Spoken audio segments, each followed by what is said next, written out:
এখনো তো মাঝে মাঝে ভূমিকম্প হয়।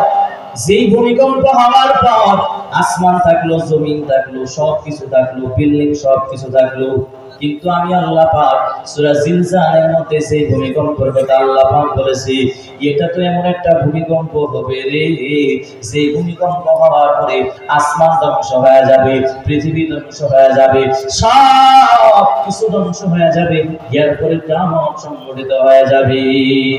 এরপরে আমার আল্লাহ পাক জানায়া দিয়ে বলে, ওয়া আখরাজাতিল আরদু আসফালাহা, হাসরের ময়দানে জমিন তার ভিতরে যত ভার আছে সব ভার জমিন বের করে দিবে।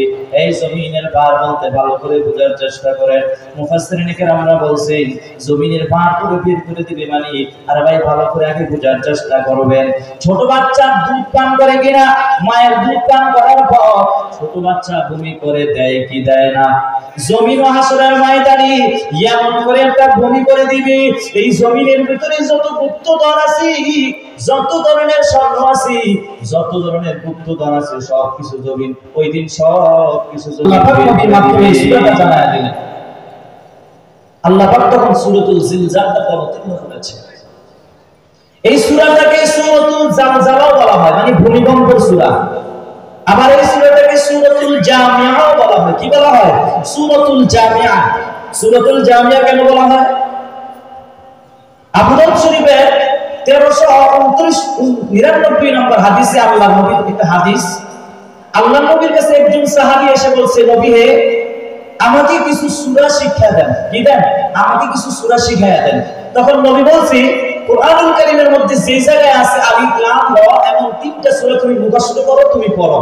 তখন ওই ব্যক্তি জবাব দিয়ে বলছে, আমার বয়স বেড়ে গিয়েছে, আমার হৃদয় শক্ত হয়ে গিয়েছে, আমার স্মৃতি শক্তি কম, বয়স বেড়ে গিয়েছে, আমি পারবো না, জিহ্বা ভারী হয়ে গেছে, আমি এত কঠিন সূরাগুলো পড়তে পারবো না। তখন নবী এই কথা শোনার পরে নবী বলছে, তাহলে আপনি বলেন কুরআনুল কারীমের মধ্যে যেই জায়গায় এমন সূরা আছে হামিম, এমন তিনটা আপনি সূরা মুখস্থ করেন, পড়েন। তখন ওই ব্যক্তির একই সেম জবাব দিয়ে বলছেন যে আমার বয়স বেড়ে গিয়েছে, হৃদয় শক্ত হয়ে গিয়েছে, আমার জবান জিহ্বা ভারী হয়ে গেছে, আমি এত সূরা কঠিন সূরা পড়তে পারবো না। তখন নবী আবারও বলছে জবাব দিয়ে, তাহলে আপনি তাহলে এমন তিনটা সূরা পড়েন কুরআনুল কারীমে যেই যেই জায়গায় আল্লাহর তাসবিহ বর্ণনা করা হয়েছে, ইউসাব্বিহু লিল্লাহ, সাবহানাল্লাহ, যেই জায়গায় আল্লাহর তাসবিহ বর্ণনা করা হয়েছে, এমন তিনটা সূরা আপনি পড়েন। তখন ওই ব্যক্তির আবারও সেম জবাব যে আমার বয়স বেড়ে গিয়েছে, আমার হৃদয় শক্ত হয়ে গিয়েছে, আমার জিহ্বা ভারী হয়ে গেছে, আমি এত কঠিন সূরা পড়তে পারবো না। এই তিন কথা শোনার পরে নবী বলছে, তাহলে এমন একটা সূরা আপনাকে পড়ার জন্য বলি, যে সূরাটা সূরাতুল জিলজাল, এই সূরাটা আপনি পড়েন। তখন এই এমন একটা সূরা যে সূরার ভিতরে আল্লাহ পাক সবকিছু ঢুকায়া দিয়েছেন, এমন একটা সূরার কথা বলছেন। তখন এই সূরাতুল জিলজাল ওই বান্দা শোনার পরে বলতেছে, নবী আমি এই সূরাটা পড়বো, বাড়াবো না কমাবো না, তার উপর আমল করব। তখন নবী সাহাবায়ে কেরামের সাথে বলেছেন, তাহলে ওই ব্যক্তির সফল কাম হয়ে গেছে। চিল্লায়া বলেন না সুবহানাল্লাহ। এই সেই সূরাতুল জিলজাল, আল্লাহ পাক এই সূরার মধ্যে কিয়ামত সম্পর্কে আল্লাহ পাক বর্ণনা করেছেন।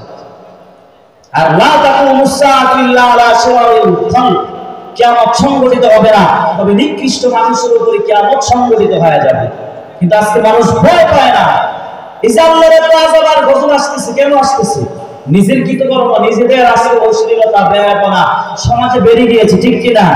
বাংলাদেশের প্রায় জায়গায় এখন বিবাহ শাদীর মধ্যে গান বাজায়া বাজায়া বিবাহ শাদী সম্পূর্ণ করে। তার জীবনের অধ্যায় শুরু হচ্ছে, এই অধ্যায় শুরুতে সে গান বাদ্য করে করে তার বিবাহ শাদী সম্পূর্ণ করছে। সে আবার আশাই করে ওই গর্ভ থেকে, ওরস থেকে ভালো সন্তানের আশা করা যায়?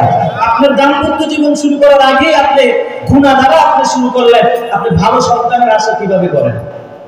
এজন্য আল্লাহ পাক ভয় দেখায়, আল্লাহ পাক পরীক্ষা করে। কি দেখায়? ভয় দেখায় যে আমার বান্দাগুলো ভয় পাইয়ে আমি আল্লাহর দিকে একটু ফিরি কিনা।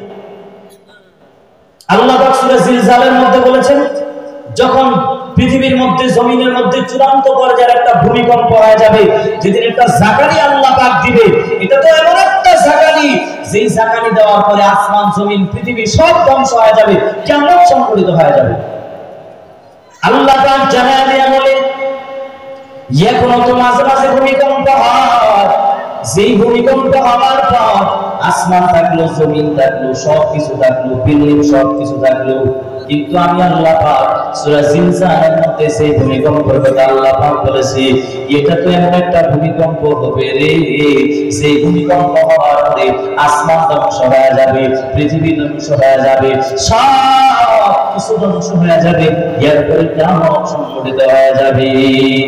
এরপরে আমার আল্লাহ পাক জানায় দিয়ে বলি, ওয়া আখরাজাতিল আরদু আসফালাহা, হাসরের ময়দানে জমিন তার ভিতরে যত ভার আছে সবগুলো ভার জমিন বের করে দিবে। এই জমিনের ভার বলতে ভালো করে বোঝার চেষ্টা করেন, মুফাসসিরিন কেরামরা বলছেন জমিনের ভার পুরো বের করে দিবে মানে, আর ভাই ভালো করে আগে বোঝার চেষ্টা করবেন, ছোট বাচ্চা দুধ পান করে কিনা, মায়ের দুধ পান করার পর ছোট বাচ্চা ভূমি করে দেয় কি দেয় না, জমিন ও হাসরের ময়দানে এমন করে একটা ভূমি করে দিবে, এই জমিনের ভিতরে যত গুপ্তধন আছে, যত ধরনের স্বর্ণ আছে, যত ধরনের গুপ্তধন আছে, সব কিছু জমিন ওই দিন সব কিছু জমিন বের করে দিবে।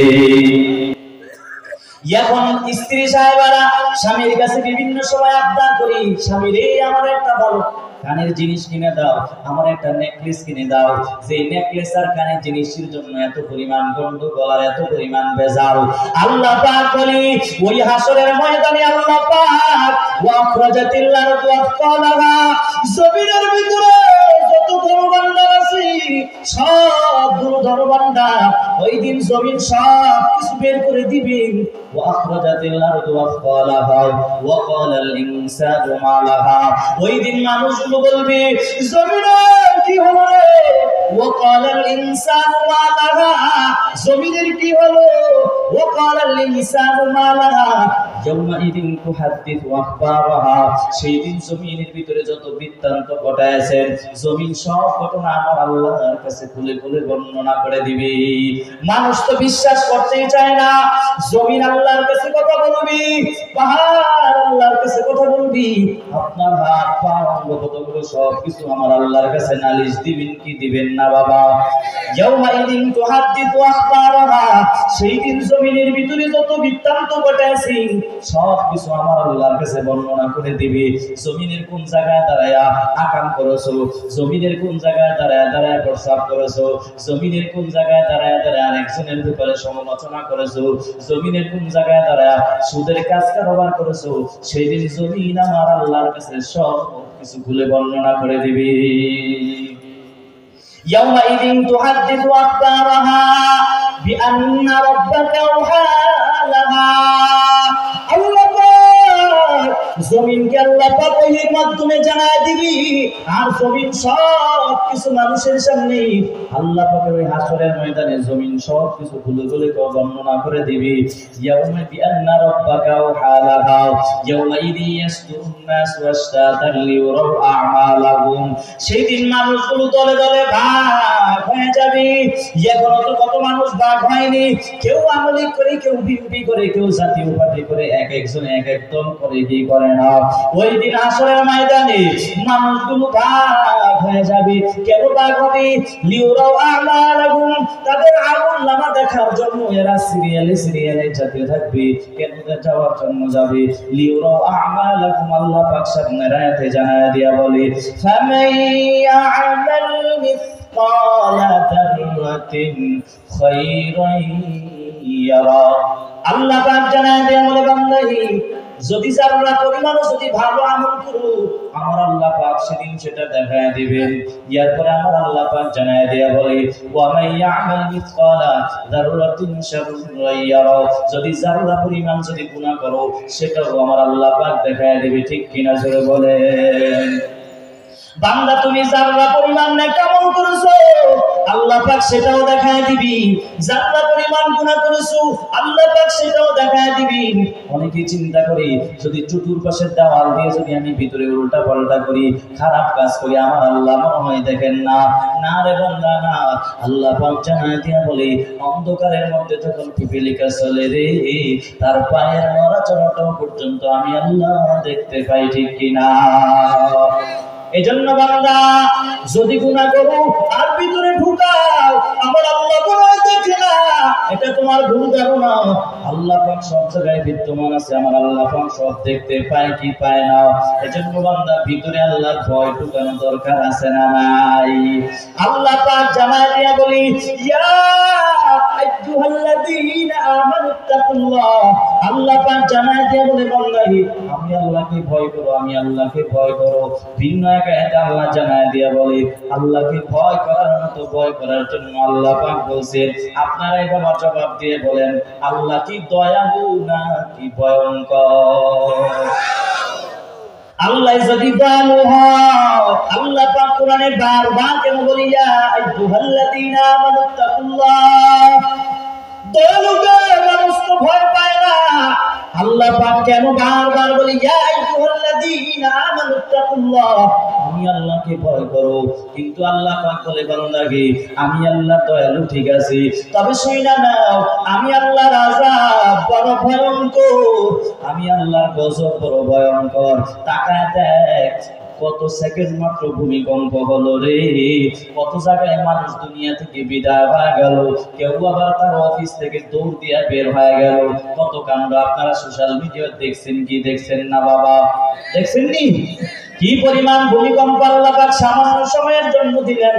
আল্লাহ পাক বলে, বান্দা সোজা হয়ে যাও, এই তাড়াতাড়ি গুনাহ ছেড়ে দাও, নেক আমলের প্রতি আগ্রহ বাড়ায় দাও, আল্লাহর দিকে ফিরে যাও। আল্লাহ পাক অবশ্যই আপনি আল্লাহ পাক ভালো প্রতিদান দিবেন কি দিবেন না। আল্লাহ পাকের ভয় অন্তরে ঢুকাও।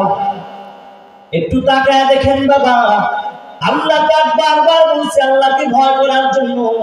আজকে আমরা আল্লাহ পাক বারবার ভয় দেখায় দেয়, ভূমিকম্প দিয়ে দেয়, আল্লাহ পাক মাঝে মাঝে এমন ঝড় তুফান দিয়ে দেয় যেন আমার বান্দাগুলো ভয় পাইয়া আমি আল্লাহর দিকে ফিরি।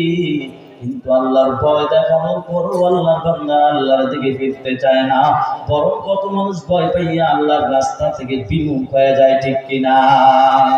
আল্লাহ পাক ভিন্ন আয়াতে আল্লাহ পাক জানায় দিয়া বলি, ওয়ালানাবলুওয়ান্নাকুম বিশাইইম মিনাল খাউফি ওয়াল জু'i ওয়া নাকসিম মিনাল আমওয়ালি ওয়াল আনফুসি ওয়াস সামারাত। আল্লাহ পাক এই আয়াতের মধ্যে কিছু মাধ্যম আমার আল্লাহ পাক তুলে ধরেছেন। আল্লাহ পাক বলে, আমি আল্লাহ মানুষকে বিভিন্ন জিনিসের মাধ্যমে আমি আল্লাহ পরীক্ষা নেব। কেমন পরীক্ষা আমার আল্লাহ পাক নেবে? শুরুতে আল্লাহ পাক জানায় দিয়া বলি, ওয়ালানাবলুওয়ান্নাকুম বিশাইইম মিনাল খাউফ। আল্লাহ পাক ভয় দেখাবি। কেমন ভয়? আল্লাহ পাক ভয় দেখায় দেখবি আমার বান্দারা ভয় পাইয়া আমি আল্লাহর দিকে ফিরি কিনা, নাকি আল্লাহর রাস্তা থেকে বিমুখ হয়ে যাও। আল্লাহ পাক এটাই দেখবেন বাবা। এজন্য বাবা ভালো করে মনোযোগ দিয়ে শোনার চেষ্টা করেন। এই আয়াতের মধ্যে আল্লাহ আরো বলছি, মিনাল খাউফি ওয়াল জু'। আল্লাহ পাক ক্ষুধা দিয়েও আমার আল্লাহ পাক পরীক্ষা নিবেন। কিন্তু আজকে ক্ষুধার যন্ত্রণা কত বান্দারা আল্লাহরে গালি দেওয়া পর্যন্ত দেরি করে না। সমাজে এমন লোক আছে না নাই? আল্লাহ পাক বলে, আমি আল্লাহ ক্ষুধা দিয়েছি, যেটা আমার আল্লাহর পক্ষ থেকে একটা বড় পরীক্ষা। এই পরীক্ষায় যদি ধৈর্য ধারণ করতে পারোনি, আল্লাহ পাক ভিন্ন আয়াতে জানায় দিয়ে বলে, ইন্নাল্লাহা মা'আস সাবিরিন, নিশ্চয় আমি আল্লাহ তোদের সঙ্গী হয়ে যাব। কিন্তু ক্ষুধার যন্ত্রণা, কত মানুষ আল্লাহরে গালি দেয়, কতজনের টাকা আরেকজনের পয়সা চুরি করে ফেলে, কেউ আরেকজনের ধন সম্পদ মেরে খায়, ঠিক কিনা জোরে বলেন? আল্লাহ পাক বলে, আমি ক্ষুধা দিয়েছি, ক্ষুধা দিয়ে আমি আল্লাহ দেখি আমার বান্দা কেমন সহ্য করতে পারি। কিন্তু বান্দারা ক্ষুধার যন্ত্রণা লোনে টাকা আনে কি আনে না? ক্ষুধার যন্ত্রণায় কত বান্দা কিস্তিতে টাকা আনে কি আনে না? ক্ষুধার যন্ত্রণায় পড়ে আল্লাহর বান্দা সুদে পর্যন্ত টাকা আনে কি আনে না? কি দুঃখ, কি দুঃখ! বাংলাদেশে প্রায় জায়গায় বয়ানে গেলি এটাই বেশি শব্দ শোনা যায়, হুজুর আমাদের এলাকায় সুদের কারবারটা বেড়ে গেছে, একটু বলবেন। আমি বললাম, বাবা সুদের এত পরিমাণ কারবার আমাদের এলাকায়ও বেড়ে গেছে। একটা মানুষ যদি বিপদে পড়ে যায়, যদি পাশের বাড়ি যদি বলে, ভাই যান 20,000 টাকা আমার হাওলাত দাও, বলবে নাই। যখন বলবে 20,000-এর বিনিময়ে 22,000 দেওয়া হবে, হ্যাঁ তোমার চাচির কাছে মনে হয় কিছু টাকা রাখা আছে, সেখান থেকে দেওয়া যাবে। এমন সমাজের লোক আছে না নাই? কেমন বুড়া মুরব্বী হয়ে গেছে। রমজান মাস আসলি আমাদের এলাকায় কথা বলছি বাবা, গরিব আল্লাহ পাক বানাইছেন। রমজান মাস আসলে এলাকায় ঘুরে ঘুরে মানুষ থেকে যাকাতের টাকাগুলো সংগ্রহ করে। এবার করার পর রমজান চলে যাওয়ার পর আল্লাহর বান্দি সারাটা বছর সুদে ব্যবসা লাগায় সার টাকাগুলো সে ব্যবহার করে। কেমন জাহেল, কেমন মূর্খ মানুষ, ঠিক কিনা জোরে বলেন।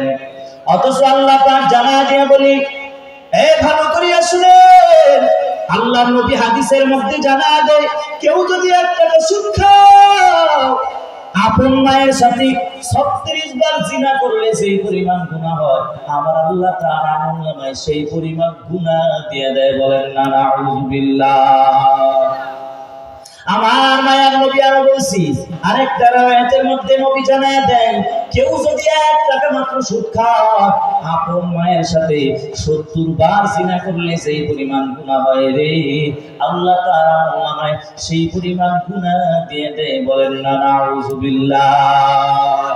কেউ যদি আপন মায়ের সাথে জিনা করতে চাও, সে যেন সুদ খায়। এজন্য বান্দা সুদে টাকা ছাড়ো। যারা এই সুদে ব্যবসা লাগাইয়া লাখ লাখ টাকার মালিক হয়েছো, তোমার টাকার অভাব নাই, তোমার বাড়ির অভাব নাই, তোমার কিছুর অভাব নাই, বাড়ি গাড়ির কিছুর অভাব নাই। এই বান্দা শুনে নাও, যতই তুমি টাকা পয়সার মালিক হও, সুদের সাথে যদি জড়িত থাকো, যেই বান্দা সুদে টাকা নেয়, যেই বান্দা দেয়, যেই বান্দা খায়, যেই বান্দা সাক্ষী থাকে, সবার সমপরিমাণ গুনাহ আমার আল্লাহ তাআলা আমলনামায় দিয়ে দেয়। বলেন না নাউযুবিল্লাহ।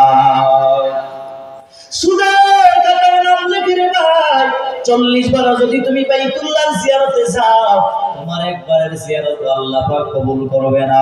সুদের খাতায় নাম লিখে রে ভাই, ওয়াজিদিয়া হাফিজিয়া মাদ্রাসায় লক্ষ টাকাও যদি দাও কোনো লাভ নাই, তবে মাদ্রাসার লাভ হয়ে যাবে, মাদ্রাসার বিল্ডিং হয়ে যাবে, তোমার বিন্দু থেকে বিন্দু পরিমাণ তোমার লাভ হবে না, ঠিক কিনা? সুদের গুনাহ ছাড়ো বাবা, সন্তানেরও সুদের টাকা খাওয়াও, নিজে শুধু ব্যবসা করে টাকা কামাও, সেগুলো আবার সন্তানেরা খাওয়াও। তোমার পুরো শরীরের মধ্যে সব রক্ত মাংসগুলো সুদের টাকা দ্বারা ভরপুর। তোমার এই আল্লাহ পাক পুরো শরীরটাই তোমার জাহান্নামের আগুনের মধ্যে জ্বালাবে বাবা। এজন্য ভালো করে মনোযোগ দিয়ে শুনবেন। আল্লাহ পাক খিদা দিয়ে, আল্লাহ পাক দেখি আমার বান্দা ক্ষুধার যন্ত্রণা কিন্তু আরেকজনের থেকে টাকা মেরে দেয় কিনা, আরেকজনের থেকে সে চুরি করে টাকা খেয়ে ফেলে কিনা আল্লাহ পাক দেখেন। যদি বান্দা সহ্য করতে পারে, ধৈর্য ধারণ করতে পারে, আল্লাহ পাক জানায় দেয়, ইন্নাল্লাহা মা'আস সাবিরিন। আল্লাহ পাক জানায় দেয়, আমি আল্লাহ ওই বান্দার সঙ্গ সাথী হয়ে যাব। আর যদি ধৈর্য ধারণ না করতে পারো রে বাবা, নবীর ইতিহাসের দিকে তাকাও, নবীরাও কি পর্যন্ত কষ্ট করেছি। সাহাবায়ে কেরামের ইতিহাসের দিকে তাকাও বাবা, সাহাবায়ে কেরামও কি পরিমাণ কষ্ট করেছি। আমার মায়ার নবী কালেমার দাওয়াত দিতে গেলেন, কালেমার দাওয়াত দেওয়া শেষ, আমার মায়ার নবী এবার বাড়ি যাবে। বাড়ি যাওয়ার সময় হঠাৎ করে মাথার মধ্যে আসছে, হাসান আর হুসাইনকে একটু নবী দেখার জন্য যাবে। হাসান আর হুসাইনকে নবী অনেকদিন হয়েছে হাসান আর হুসাইনকে নবী দেখি না, এই জন্য নবী চিন্তা করলো, আজকে আমি একটু হাসান আর হুসাইনকে দেখার জন্য যাব। এই চিন্তা করে আমার নবী রওনা হয়ে গেল। ফাতেমা রাদিয়াল্লাহু তাআলা আনহার বাড়ির দরওয়াজায় গিয়ে নক করছে, মারি দরওয়াজাটা হলো, হাসান আর হুসাইনকে অনেকদিন হয়েছে দেখি না। নবী দরওয়াজায় নক করলো, দরওয়াজা থেকে ভিতর থেকে কোনো আওয়াজ নাই। দ্বিতীয়বার নক করছে, ভিতর থেকে কোনো আওয়াজ নাই। তৃতীয়বার নক করছে, ভিতর থেকে কোনো আওয়াজ নাই।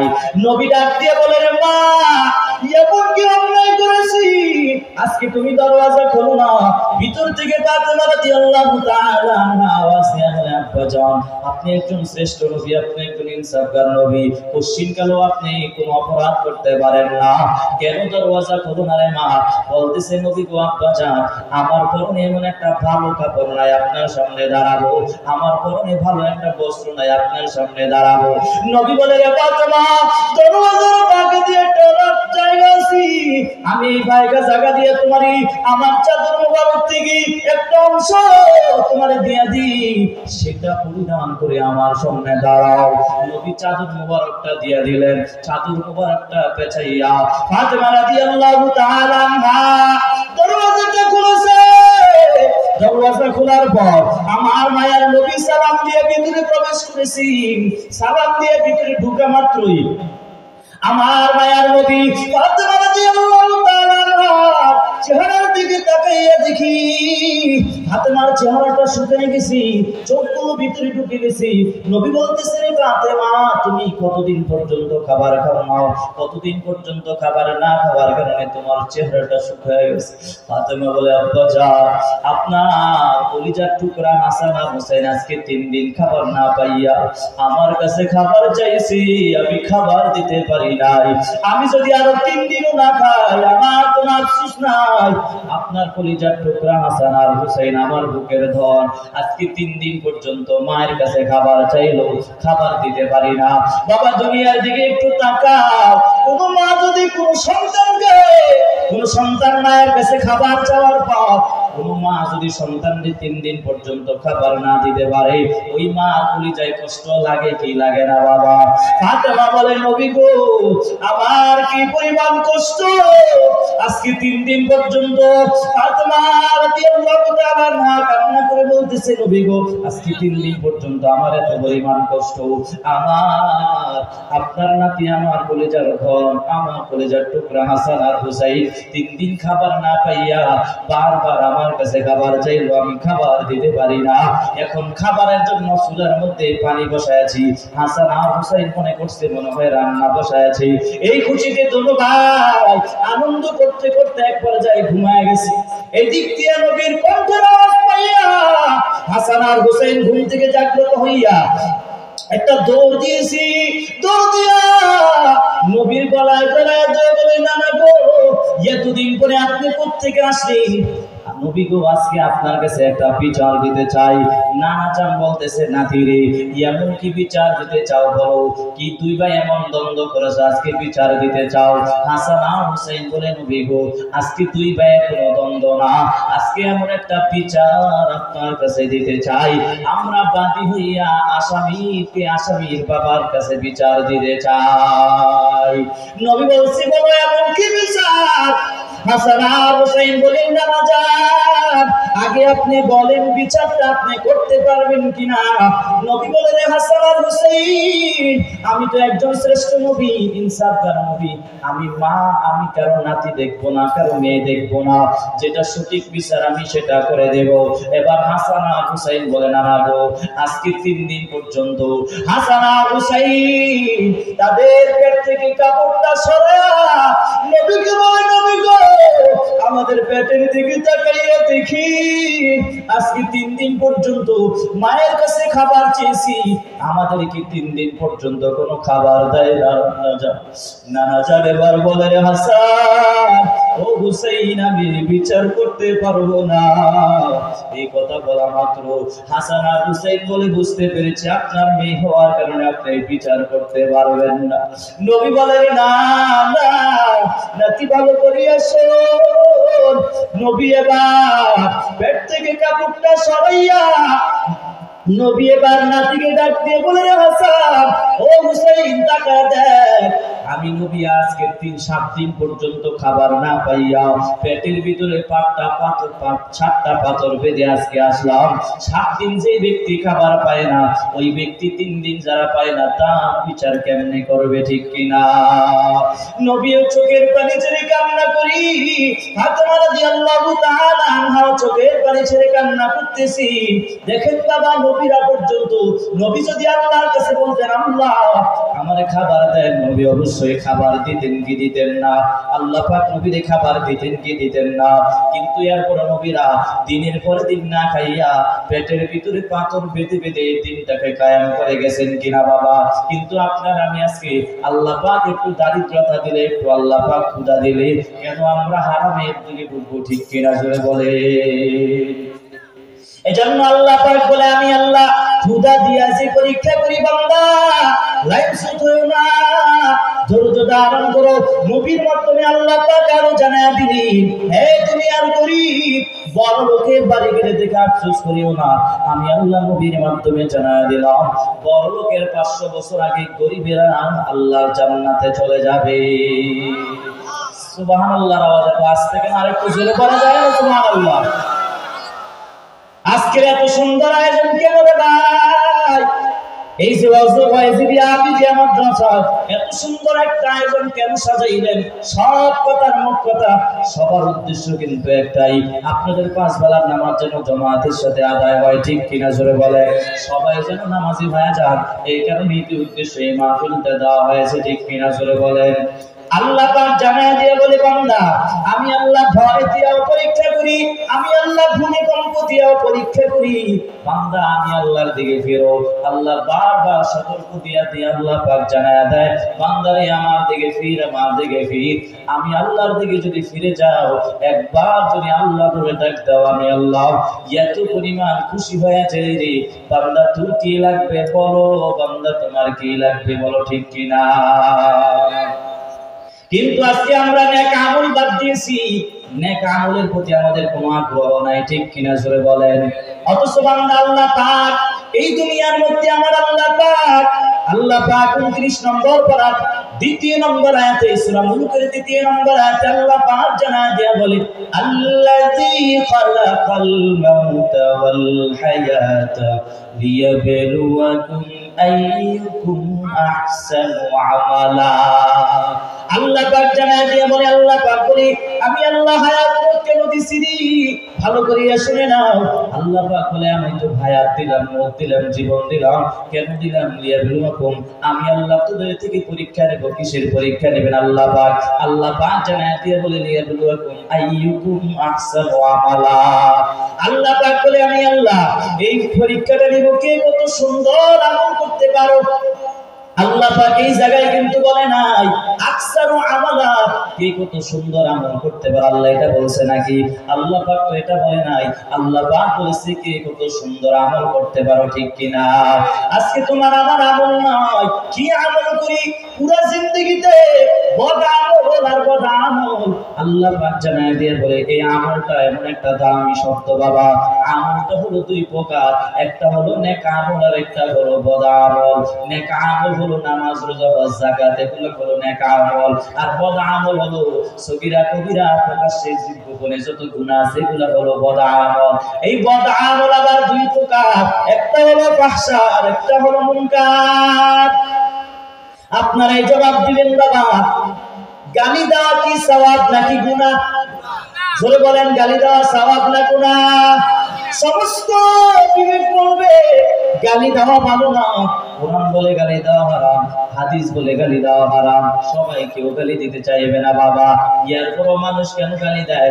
আল্লাহ নবী জানায় দেয়, এই জবানের যদি কন্ট্রোল করতে পারো রে, দুনিয়াও দামি হয়ে যাইবা, আখিরাতেও বড় দামি হয়ে যাইবা।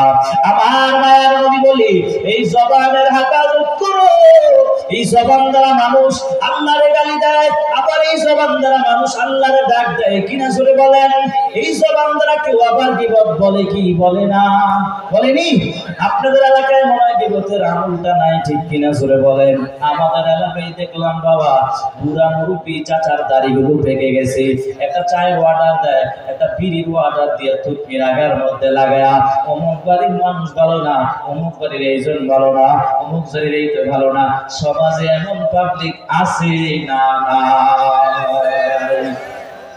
অথচ গীবত এটা মারাত্মক গুনাহ রে ভাই।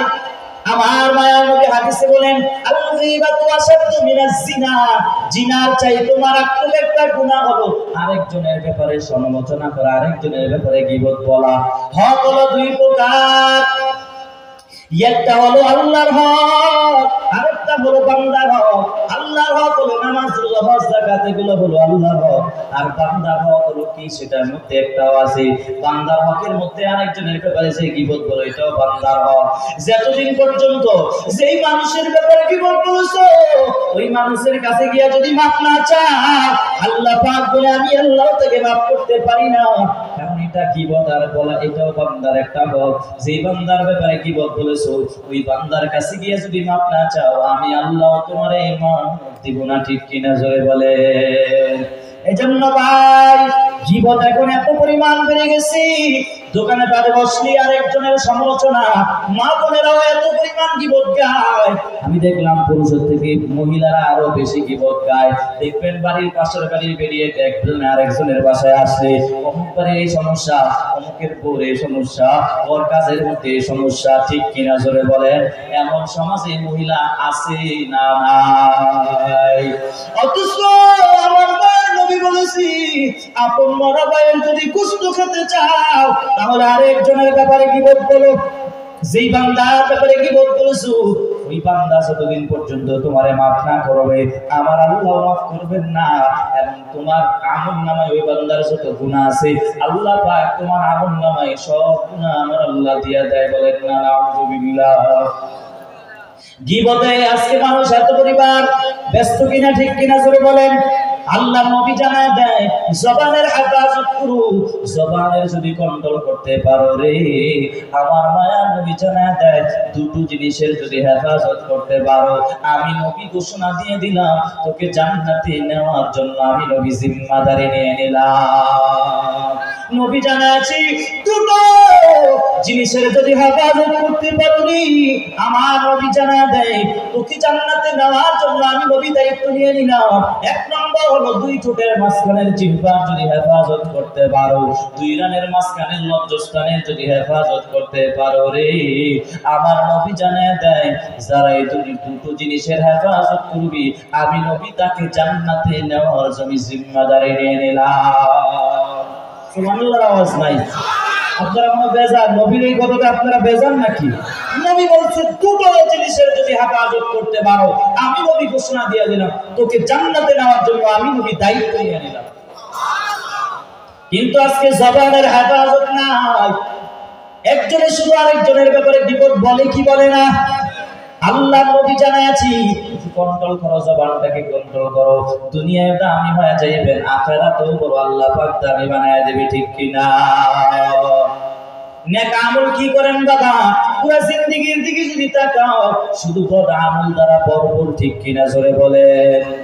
আল্লাহর নবীর মাধ্যমে আল্লাহ পাক জানা দেয় মুআজ ইবনে জাবাল রাদিয়াল্লাহু তাআলা আনহু বলেছেন তোমার কোন দিনের ইবাদত আল্লাহর দরবারে কবুল হয়েছে বলে গণ্য করা হবে তোমার জানা নাই।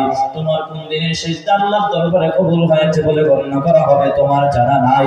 তবে চারটা জিনিস যদি ভিতরে ঢুকাইতে পারো রে তোমার ইবাদত আল্লাহর দরবারে কবুল হয়েছে বলে গণ্য করা হবে। কয়টা গুণ? কয়টা? জোরে বলেন কয়টা?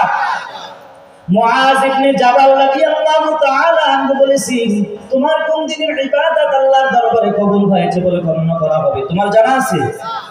তোমার কোন দিনের সিজদা আল্লাহর দরবারে কবুল হয়েছে বলে গণ্য করা হবে তোমার জানা নাই।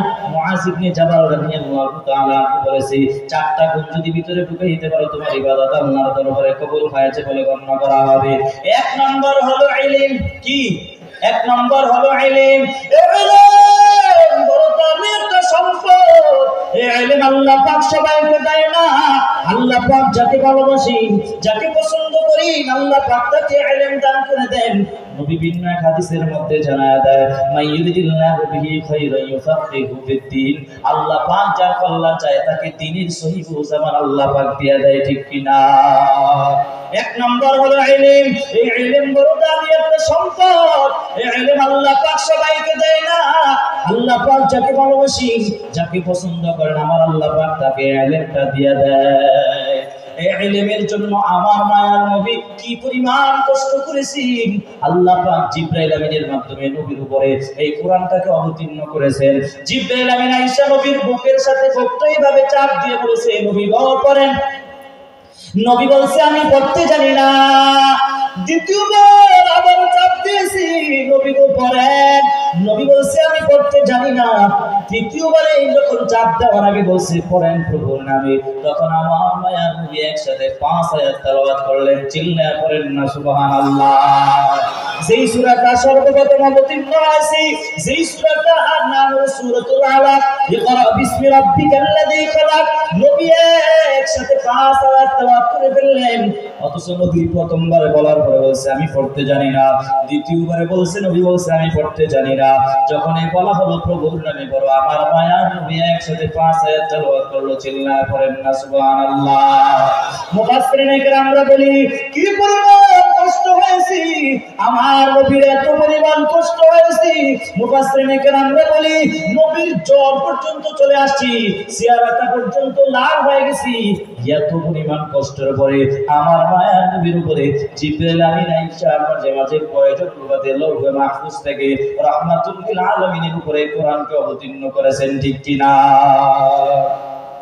নামাজ পড়া যেমন ফরজ, নামাজের পদ্ধতিও জানা তেমন ফরজ। আজকে আপনি কি নামাজ পড়েন আপনি নিজেই জানেন না। এই এখানে কত মানুষ আছে ফজর নামাজে পড়ে নাই, যোহরও পড়ে নাই, আসরও পড়ে নাই, আছে না নাই? আবার কি নামাজ পড়েন নিজেই জানেন না। বাবা, নামাজ শুদ্ধ হওয়ার জন্য 1 নম্বর শর্ত হলো তেলাওয়াত সহিহ হওয়া লাগবে। একটু ভালো করে মনোযোগ দিয়ে শুনবেন বাবা, প্রায় জায়গায় এই কথাটা আমি বলে যাই, এই বাবা ভালো করিয়া শুনবেন। এখন বয়স বেশি হয়ে যাওয়ার কারণে এখন আপনার বড় লজ্জা লাগে আল্লাহর সামনে কি নিয়ে দাঁড়াবেন। এজন্য বাবা কুরআনুল কারীম থেকে যদি 10টা সূরা যদি আপনি মুখস্থ করে নিতে পারেন, আর এই 10টা সূরা দিয়ে যদি 5 বেলার নামাজটা আদায় করতে পারো রে, আল্লাহ পাক এই উসিলা আমার আল্লাহ পাক জান্নাত দিতে পারেন কি পারেন না? ইলম বড় দামি একটা সম্পদ। এই ইলমের জন্য আল্লাহর নবী এত পরিমাণ কষ্ট করেছেন, নবীর মাধ্যমে আল্লাহ পাক অনেক কিছু জানায় দিলেন। এবং কবিরা পর্যন্ত বলছে কেউ যদি ইলমের জন্য কিঞ্চিত পরিমাণ যদি পুরো জিন্দেগিটা বিলীন করে দেয়, আর ইলম তারে মাত্র কিঞ্চিত পরিমাণ ইলম তারে আল্লাহ পাক দিয়ে দেবে। এই ইলমের জন্য আজকে কষ্ট করতে চায় না, নিজের সন্তানকেও মানুষ বানানোর চেষ্টা করে না, ঠিক কিনা জোরে বলেন? এই যে ওয়াইজিদিয়া হাফিজিয়া মাদ্রাসা দেওয়া হলো, এই মাদ্রাসায় নিজের সন্তানকে দিবেন। আবার আপনার সন্তান যদি কোরআন ওয়ালা হয়ে যায়,